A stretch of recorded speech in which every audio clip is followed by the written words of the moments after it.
చేసింది. మరీ మరీ ధన్యవాదాలు ఆ మహాతల్లికి. ఆమెకి మేము బతికినన్ని రోజులు ఆ తల్లికి రుణం పడతాం మేము.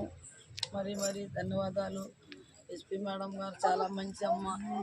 ఆ అమ్మ ఉన్నన్ని రోజులు ఎవరికి అన్యాయం కూడా జరగదు.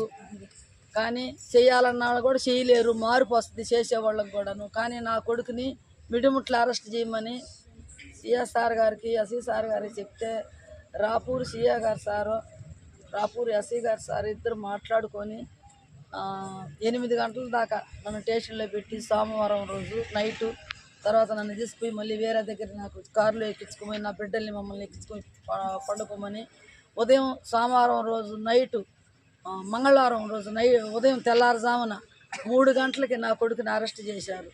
రాపూర్ ఎస్ఐ గారు, సిఐ గారు ఇద్దరు దండం పెట్టుకోవచ్చు వాళ్ళకి. వాళ్ళు మాకు న్యాయం చేశారు.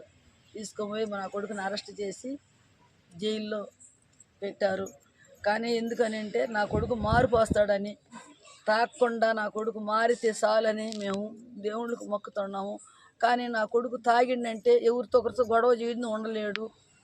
వాడికి రోజు గొడవలు అనేది ఉండాలా. మాకు మనశ్శాంతం లేదు, నైట్ నిద్రపోలేము. మా అబ్బాయి తాగి ఇంటికి వస్తేను చిన్న బిడ్డల్ని కానీ పెద్దవాళ్ళు కానీ భలే హింసిస్తున్నాడు నా కొడుకు తాగుడికి బోనస్ అయ్యి. కానీ ఈరోజు మా కాపురం చల్లగా ఉండాలని నిలబెట్టాలంటే మరీ మరీ ధన్యవాదాలు ఎస్ఐ గారికి, సిఐ గారికి, సురేష